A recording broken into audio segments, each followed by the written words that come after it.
So you asked me how the lionfish got here. Right. And yes, the aquarium pet trade. So is that people dump the fish? So what happens is you go to the pet store, you've seen A Spy Who Loved Me, you want your lionfish.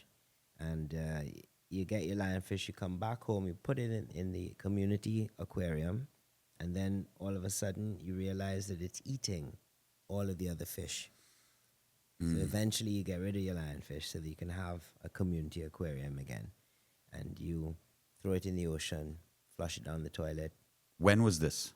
This, When did this really? This was in the 80s Wow. and the 90s. And so people were getting rid of their lionfish. And lionfish were popping up in areas around Florida.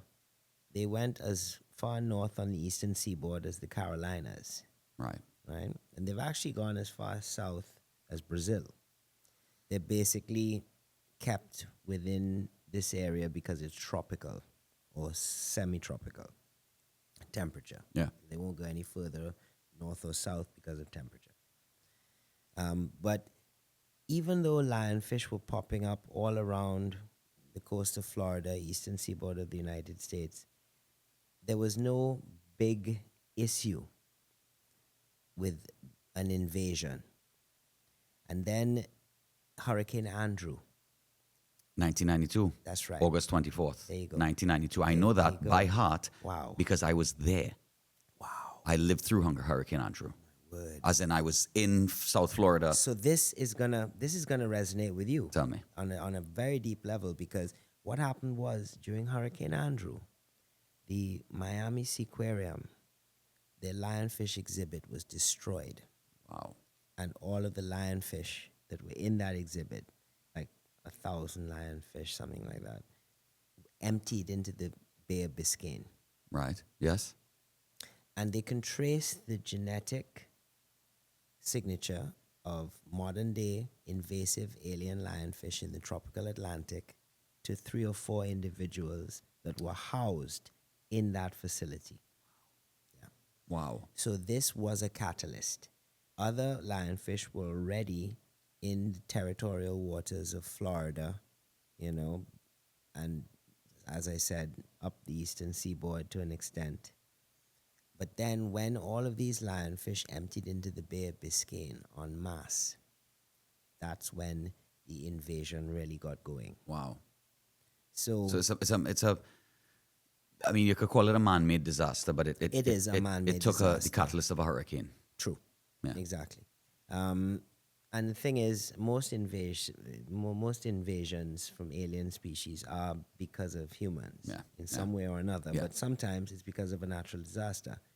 There's also the lionfish that were brought into the Mediterranean Sea. They were actually brought in by the ballast tanks of big cargo vessels. They would go and hide in there? No, the eggs that are on the currents, Right. spreading through the ocean, would sometimes be taken up in ballast tanks And carried. So that's how they ended up in the Mediterranean Sea. Because there's a lionfish problem in the Mediterranean Sea and, of course, in the tropical Atlantic. So when answering the question of how they got here, it's important to flesh it out and to understand that show there's a few different avenues of how it different became avenues, invasive, or how they ended up here. Yes. But the reason that they become such a successful invasive alien species is because they naturally have a very high reproductive rate. Right. And they naturally are gluttons. They eat a lot of fish. However, in a situation where they don't have natural predators, then you have a fish that is a natural glutton eating anything they want with absolutely nothing to stop them, and then a fish that is a natural big producer, overproducing because they have nothing to stop them.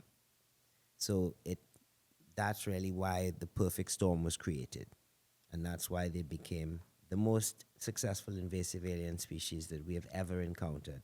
apart from maybe zebra mussels. Right. What area? I guess if they're native to the Indo-Pacific, Yes. are they eaten there? Yes. Oh, okay. So it is a fish. Barracudas, It's a fish that's always it's been a eaten. fish that's it is We just don't eat it a lot because we're not accustomed to it. right. Right. Exactly. And it's eaten there by people, and it's preyed upon by marine life. So it's not an issue out there. Right. Okay. You know, the only reason that it's an issue here is because it's invasive here, and so that's why it does so much damage. Right. You know, That's very interesting. Thank you. absolutely.